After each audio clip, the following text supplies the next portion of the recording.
Xung đột Ukraine căng thẳng nghẹt thở, Kiev thông báo một thành phố ở miền đông hoàn toàn bị san phẳng.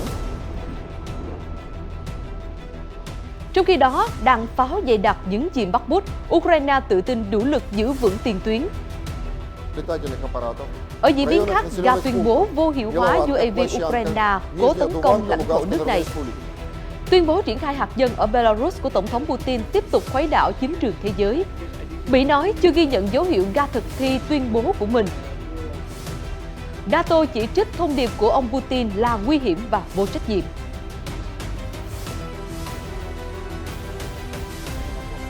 Cựu Ngoại trưởng Nam Tư cũ nói Nga phản ứng mạnh mẽ do phương Tây hành động quá liều lĩnh. Một số tin tức khác, Triều Tiên tiếp tục phóng 2 tên lửa đạn đạo vào vùng biển phía đông.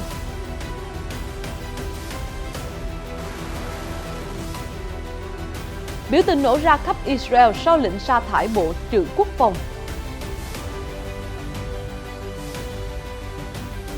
Cuộc đình công lớn nhất ở Đức trong nhiều thập kỷ đã bắt đầu từ sân bay Munich.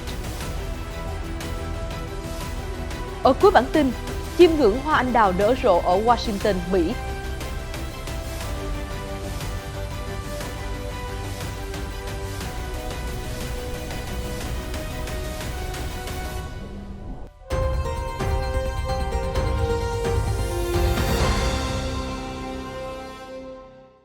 Mến chào quý vị đang đến với chương trình Thời sự quốc tế. Những diễn biến mới nhất liên quan đến xung đột Nga-Ukraine cùng nhiều tin tức đáng chú ý khác trên thế giới sẽ được gửi đến quý vị ngay sau đây.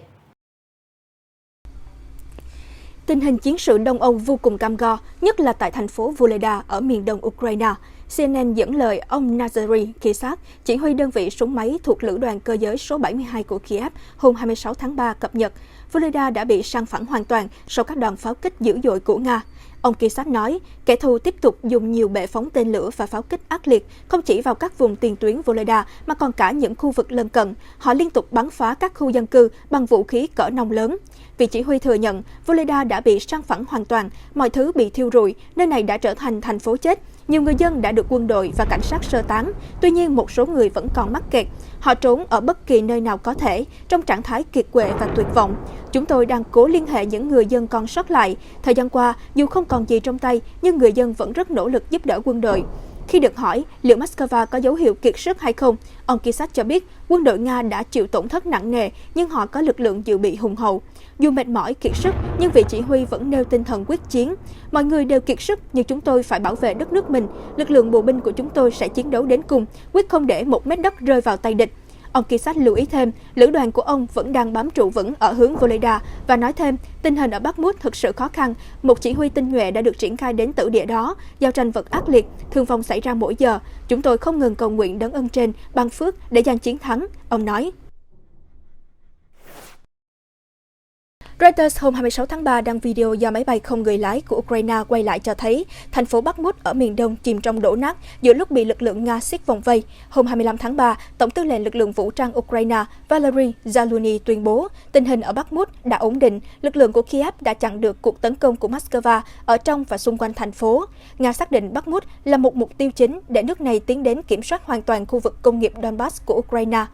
Có một thời điểm, các chỉ huy quân sự Nga tin tưởng Bakhmut sẽ sớm thất thủ. Tuy nhiên, sự tự tin của Moscow đã giảm dần khi Kiev chống trả quyết liệt và giao tranh đẫm máu tiếp diễn. Trong cuộc trao đổi với người đồng cấp Anh Tony Radakin, tư lệnh Ukraine thừa nhận cuộc chiến theo hướng Bakhmut là khó khăn nhất nhờ nỗ lực to lớn của lực lượng phòng thủ mà tình hình đang dần ổn định. Chia sẻ trên truyền hình quốc gia, Serhiy Cherevati, đại diện phát ngôn của lực lượng vũ trang Ukraine, đã giải thích rõ hơn về nhận định tình hình ở Bakhmut đã ổn định của Tổng tư lệnh. Ông Cherevati nói, ổn định tình hình nghĩa là Ukraine có thể nắm bắt và ứng phó với các hành động của kẻ thù. Đơn cử, chúng tôi biết được hướng hoạt động, kế hoạch của Nga và hiểu rằng Kiev có đủ lực lượng để giữ vững các tiền tuyến, có thể triển khai linh hoạt lực lượng dự phòng khi cần thiết. Ukraine cũng biết cách tấn công, khiến kẻ thù hứng chịu tổn thất nặng nề nhất và dần suy yếu, từ đó giảm khả năng công kích chúng tôi. Trong khi đó, quân đội Ukraine cho biết các đòn đánh của Nga vẫn vô cùng tàn khốc với đạn pháo dày đặc. Tổng cộng 268 đợt tấn công đã nhắm vào Bakhmut trong 24 giờ qua. Theo ông Cherevati, Nga đã thực hiện 94 cuộc công kích chỉ riêng ở Bakhmut.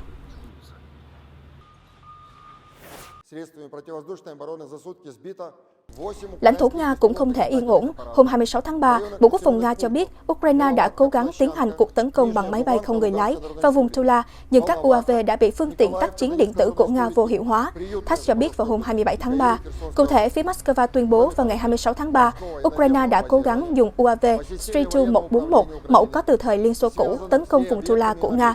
Tuy nhiên, các hệ thống phòng không, bao gồm hệ thống tác chiến điện tử S-300, Basia S-1 và Bo-21 được triển khai ở Tula đã đảm bảo an toàn cho khu vực. Hệ thống tác chiến điện tử Bo-21 vô hiệu hóa hệ thống định vị của UAV Ukraine, khiến nó mất phương hướng và rơi xuống gần thành phố Kiryat ở vùng Tula. Có 3 khu chung cư, 4 nhà dân bị hư hại, phía Moscow tuyên bố.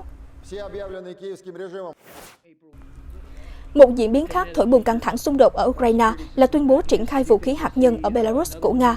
Hôm 26 tháng 3, người điều phối về chiến lược truyền thông của Hội đồng An ninh Quốc gia Mỹ John Kirby nhấn mạnh Mỹ sẽ theo dõi và xem Moscow đẩy nỗ lực trên đi xa đến đâu. Chia sẻ trên chương trình của CBS, ông Kirby nói, chúng tôi chưa ghi nhận bất kỳ dấu hiệu nào cho thấy Tổng thống Putin bắt đầu thực thi bố trí hạt nhân ở Belarus, cũng như chưa có hoạt động di chuyển hạt nhân nào. Thông điệp trên được Washington đưa ra sau khi ông Putin hôm 26 tháng 3 nói rằng Moscow có kế hoạch triển khai vũ khí hạt nhân chiến thuật ở nước láng giềng, cũng là đồng minh thân thiết Belarus. Lực lượng Nga sẽ chịu trách nhiệm kiểm soát nguồn khí tại đó. CNN bình luận rõ ràng Mỹ đã hạ thấp tính nguy cấp của tình hình khi nói rằng không có dấu hiệu nào cho thấy Nga đang lên kế hoạch sử dụng vũ khí hạt nhân.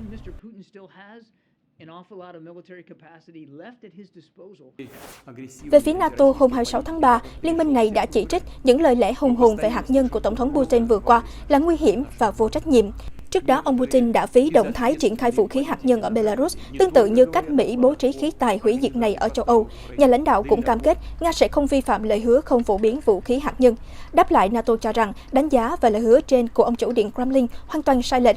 Chia sẻ với Reuters, phát ngôn viên NATO Ona Lugescu nhấn mạnh việc Nga đề cập đến hoạt động chia sẻ hạt nhân của NATO là hoàn toàn sai lầm. Các đồng minh của chúng tôi hành động trên tinh thần tôn trọng đầy đủ các cam kết quốc tế. Trong khi đó, Nga liên tục phá vỡ các cam kết kiểm soát vũ khí hạt nhân của mình. Cố vấn an ninh hàng đầu của Tổng thống Ukraine Volodymyr Zelensky, ông Oleksiy Danilov cho biết kế hoạch của Nga sẽ gây bất ổn cho Belarus. Ông cũng cho rằng Minsk đã bị Moscow bắt làm con tin. Trong khi đó, các chuyên gia bình luận, động thái của Nga rất có ý nghĩa vì đã từ rất lâu, Moscow luôn tự hào rằng nước này không giống Mỹ vì không triển khai vũ khí hạt nhân ở ngoài biên giới của mình. Đây có thể là lần đầu tiên kể từ giữa những năm 1990, Nga có động thái như vậy. Ông Mikhailo Podolyak, một cố vấn cấp cao khác của ông Zelensky, hôm 26 tháng 3 đã chế giễu kế hoạch của ông Putin trên Twitter. Ông Podolyak viết, ông Putin đã thừa nhận rằng ông ấy sợ thua cuộc và tất cả những gì ông ấy có thể làm là hù dọa bằng chiến thuật. NATO khẳng định tin tức mới từ Nga không ảnh hưởng đến vị thế hạt nhân của liên minh này. Phát ngôn viên Lugescu viết, chúng tôi chưa thấy bất kỳ thay đổi nào từ Nga nên chưa có kế hoạch điều chỉnh tư thế hạt nhân của mình.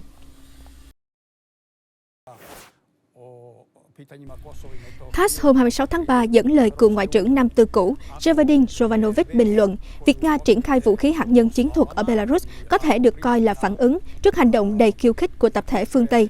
Ông Jovanovic nói, tôi nghĩ rằng thỏa thuận triển khai vũ khí hạt nhân của Nga ở Belarus là một phản ứng nghiêm trọng. Đó là lời cảnh báo đối với tập thể phương Tây, gồm Mỹ, NATO và Liên minh châu Âu, khi họ không ngừng leo thang căng thẳng và can dự trực tiếp vào xung đột ở Ukraine một cách đầy liều lĩnh. Họ không ngừng bơm vũ khí tiên tiến, tên lửa tầm trung, xe tăng, tiêm kích và các loại vũ khí tấn công khác để Ukraine nhắm mục tiêu vào lãnh thổ Nga. Ngoài ra, việc Anh và một số quốc gia NATO khác lên kế hoạch cấp cho Kiev đạn chứa uranium nghèo có thể được hiểu là khởi đầu của việc dùng vũ khí hạt nhân chống Nga, vì trên thực tế, chúng là vũ khí hủy diệt hàng loạt. Ông Jovanovic dẫn chứng, những đạn dược chứa uranium nghèo đã được phương Tây dùng để cày xới Nam Tư cũ vào những năm 1995 và 1999, làm gia tăng tỷ lệ mắc ung thư ở những người dân sống trong khu vực. Nếu uranium nghèo vô hại, thì tại sao NATO và EU lại cấm sử dụng ở các quốc gia thành viên? Ông gay gắt. Cựu Ngoại trưởng Nam Tư cũ cũng chỉ ra, phương Tây đã triển khai các căn cứ lớn có vũ khí hạt nhân ở ít nhất 5 quốc gia, bao gồm Đức, Vương quốc Anh, Ý, Bỉ và Hà Lan. Ba Lan và Romania có hệ thống phòng thủ tên lửa có khả năng sử dụng đầu đạn hạt nhân. Hơn nữa, những quốc gia không có vũ khí hạt nhân cho đến nay đã phân bổ số tiền khổng lồ để mua máy bay ném bom tiên tiến của Mỹ có khả năng mang vũ khí hạt nhân. Đơn cử, Đức đã phân bổ thêm 100 tỷ euro để mua máy bay ném bom F-16A của Mỹ. Ông Jovanovic nhấn mạnh, cuối cùng nhưng không kém phần quan trọng, học thuyết về sử dụng vũ khí hạt nhân để đánh phủ đầu có liên quan đến tập thể phương Tây. Theo TASS, trước tuyên bố của Tổng thống Putin, Moscow đã chuyển giao cho Minsk hệ thống Iskander có thể sử dụng vũ khí hạt nhân. Theo nhà lãnh đạo Nga, việc xây dựng kho vũ khí hạt nhân chiến thuật ở Belarus dự kiến sẽ hoàn thành vào ngày 1 tháng 7. Cũng liên quan đến kế hoạch triển khai vũ khí hạt nhân mới của Nga, hôm 26 tháng 3, Bộ Ngoại giao Ukraine đã mô tả động thái trên là một bước khiêu khích khác của Điện Kremlin, làm suy yếu nỗ lực giải trừ hạt nhân và tác động đến toàn bộ hệ thống an ninh quốc tế. Phía Kiev bình luận, bất chấp những tội ác khủng khiếp chống lại loài người và tội ác chiến tranh mà Nga gây ra đối với một quốc gia có chủ quyền, Moscow vẫn thấy mình không có khả năng chiến thắng trên trận địa. Ukraine kêu gọi người dân Belarus ngăn chặn chính quyền cho phép Moscow triển khai vũ khí hạt nhân trên đất nước mình. Điều này vi phạm các nghĩa vụ của Minsk theo Hiệp ước không phổ biến hạt nhân và tiếp tục biến Belarus thành con tin của Điện Kremlin và gây ra hậu quả thảm khốc cho tương lai quốc gia. Ukraine cũng kêu gọi G7 và Liên minh châu Âu cảnh báo chính quyền Belarus về hậu quả lâu dài nếu họ tiếp nhận vũ khí hủy diệt trên lãnh thổ của mình. Ukraine đang mong đợi Vương quốc Anh, Trung Quốc, Hoa Kỳ và Pháp với tư cách là thành viên thường trực của Hội đồng Bảo an Liên Hợp Quốc có trách nhiệm đặc biệt trong việc ngăn chặn các mối đe dọa sử dụng vũ khí hạt nhân. Kiev kêu gọi các nước hành động để chống lại Điện Kremlin. Ukraine yêu cầu Hội đồng Bảo an Liên Hợp Quốc họp khẩn về hành động mới của Nga. Chúng tôi kêu gọi tất cả thành viên cộng đồng quốc tế nêu rõ thông điệp phản đối hành động khiêu khích hạt nhân này. Nga một lần nữa đã chứng minh sự bất lực của mình. Vũ khí hạt nhân được dùng với mục đích răn đe và ngăn chặn chiến tranh, chứ không phải là một công cụ đe dọa. Thế giới phải đoàn kết chống lại những kẻ gieo rắc hiểm nguy cho tương lai của nền văn minh nhân loại, Bộ Ngoại giao Ukraine nhấn mạnh.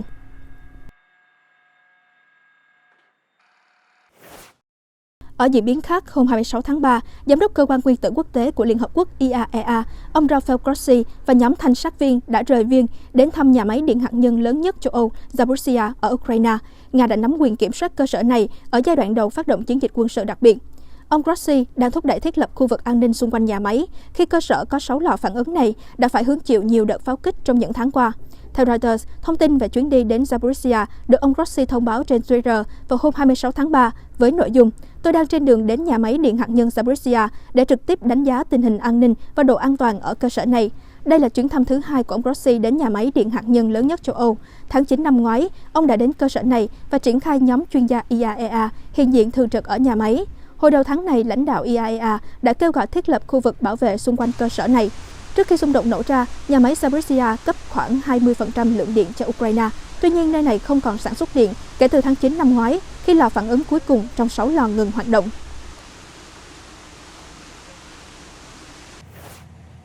Liên quan đến tình hình khu vực Đông Á, theo Reuters, quân đội Hàn Quốc cho biết Triều Tiên đã bắn 2 tên lửa đạn đạo ra khu vực ngoài khơi bờ biển phía đông vào sáng 27 tháng 3. Lực lượng bảo vệ bờ biển Nhật Bản xác nhận có 2 vật thể được cho là tên lửa của Triều Tiên nhiều khả năng đã rơi xuống khu vực bên ngoài vùng đặc quyền kinh tế của Nhật Bản. Đài truyền hình NHK của Nhật Bản cho biết các tên lửa của Triều Tiên đã bay tới độ cao 50 km và có tầm bắn 350 km. Thủ tướng Nhật Bản Fumio Kishida đã ra lệnh cho các quan chức thu thập và phân tích thông tin về vụ phóng, cũng như đảm bảo an toàn cho máy bay và tàu thuyền. Đây là vụ phóng mới nhất trong hàng loạt động thái thử nghiệm vũ khí của Bình Nhưỡng giữa lúc Mỹ-Hàn tập trận. Tuần trước, Triều Tiên tuyên bố đã phóng nhiều tên lửa hành trình nhằm mô phỏng cuộc tấn công hạt nhân chiến thuật. Bình Nhưỡng từ lâu đã tức giận trước các cuộc tập trận của Mỹ-Hàn, xem đó là động thái chuẩn bị cho một cuộc xâm lược Triều Tiên. Hàn Quốc và Hoa Kỳ nói rằng các cuộc tập trận chỉ mang tính chất phòng thủ. Chuyển sang các tin tức khác, đài CCTV cho hay, Ngoại trưởng Trung Quốc Tần Cương bày tỏ đánh giá cao lập trường của Honduras khi cắt đứt cái gọi là quan hệ ngoại giao với chính quyền đảo Đài Loan. Bộ Ngoại giao Honduras hôm thứ Bảy, 25 tháng 3 tuyên bố rằng Honduras chấm dứt quan hệ với đảo Đài Loan. Đến Chủ nhật, Ngoại trưởng Trung Quốc Tần Cương đã hội đàm với Ngoại trưởng Honduras Ecuador Reyna tại Bắc Kinh. Hai bên đã ký thông cáo chung về thiết lập quan hệ ngoại giao giữa Cộng hòa Nhân dân Trung Hoa và Cộng hòa Honduras. Đài CCTV dẫn lời ông Tần Cương nhấn mạnh, chính phủ Cộng hòa Nhân dân Trung Hoa là chính phủ hợp pháp duy nhất đại diện cho toàn bộ Trung Quốc và Đài Loan, một phần không thể tách rời của lãnh thổ Trung Quốc. Cộng hòa Honduras cắt đứt cái gọi là quan hệ ngoại giao với Đài Loan kể từ ngày hôm nay và cam kết không có bất kỳ quan hệ hay trao đổi chính thức nào với đảo Đài Loan. Chính phủ Cộng hòa Nhân dân Trung Hoa đánh giá cao quan điểm trên của chính phủ Cộng hòa Honduras.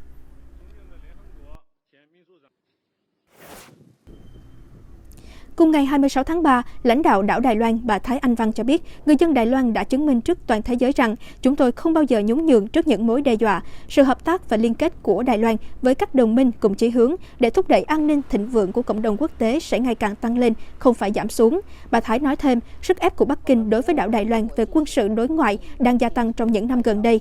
Nữ lãnh đạo khẳng định Đài Loan sẽ không tham gia vào cuộc đua ngoại giao đô la cạnh tranh với Trung Quốc đại lục. Được biết, báo chí phương Tây đã nhiều lần nhắc đến ngoại giao đô la hay ngoại giao tiền tệ của Trung Quốc, cách mà Bắc Kinh sử dụng các hợp đồng thương mại đầu tư trị giá hàng tỷ đô la, hợp tác với các nước đang phát triển để củng cố sức ảnh hưởng, đồng thời tiếp cận và kết giao bạn bè quốc tế. Sáng ngày 26 tháng 3, Honduras và đảo Đài Loan các quan hệ được thiết lập từ thập niên 1960. Ngay sau đó, Bộ Ngoại giao Honduras tuyên bố Cộng hòa Nhân dân Trung Hoa là chính phủ hợp pháp duy nhất của tất cả người dân Trung Quốc và đảo Đài Loan là một phần không thể tách rời của lãnh thổ Trung Quốc.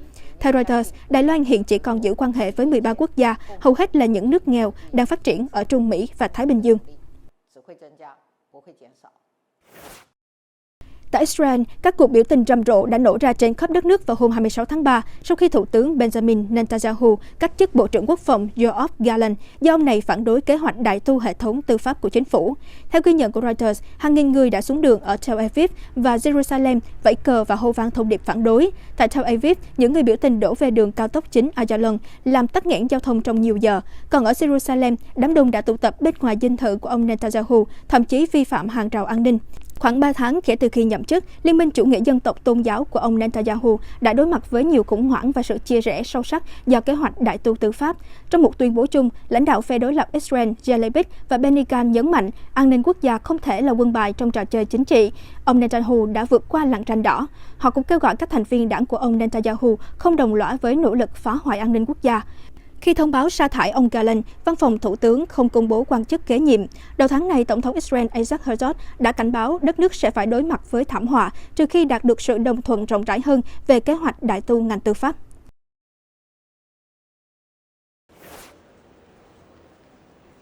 Tại Đức, theo ghi nhận của Reuters hôm 26 tháng 3, sân bay Munich vắng lặng trước một cuộc đình công trên toàn quốc diễn ra vào ngày 27 tháng 3. Diễn biến mới dự kiến sẽ khiến đất nước có nền kinh tế lớn nhất châu Âu rơi vào bế tắc. Lãnh đạo công đoàn lớn nhất ở Đức nói rằng cuộc đình công là nỗ lực sống còn đối với hàng ngàn người đang đấu tranh để được tăng lương giữa lúc lạm phát tăng cao.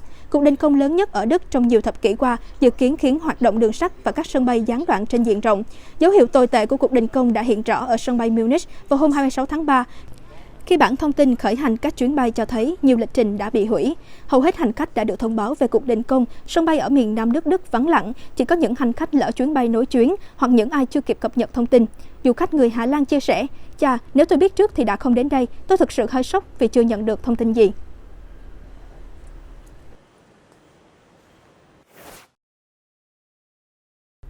Reuters đăng tải video do máy bay không người lái quay lại vào hôm 26 tháng 3 cho thấy các khu rừng ở miền đông Tây Ban Nha bị thiêu rụi sau khi trận cháy rừng dữ dội bùng phát 4 ngày trước đó. Các quan chức đã yêu cầu những người khách hiếu kỳ tránh xa trận lửa dữ, đồng thời cảnh báo họ đang đặt mình vào tình thế nguy hiểm và cản trở nỗ lực cứu hỏa.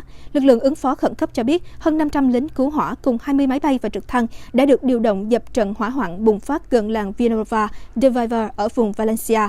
Theo giới chức, trận cháy rừng lớn đầu tiên trong năm nay ở Tây Ban Nha đã phá hủy hơn 4.000 ha rừng và buộc 1.700 người dân ở các vùng Valencia và Aragon gấp rút sơ tán. Khoảng 200 cư dân từ khu vực Teruel của Aragon đã được phép trở về nhà vào hôm 26 tháng 3. Cư dân ở thị trấn San Agustin đã được hỗ trợ thức ăn và nước uống. Một mùa đông khô hạn bất thường đã xảy ra trên khắp các khu vực ở miền Nam châu Âu, làm dấy lên lo ngại các vụ cháy rừng kinh hoàng năm ngoái sẽ tái diễn. Số liệu thống kê của Ủy ban châu Âu cho thấy, năm ngoái khoảng 785.000 hectare đất ở châu Âu đã bị phá hủy, cao hơn gấp đôi so với mức trung bình hàng năm trong 16 năm qua.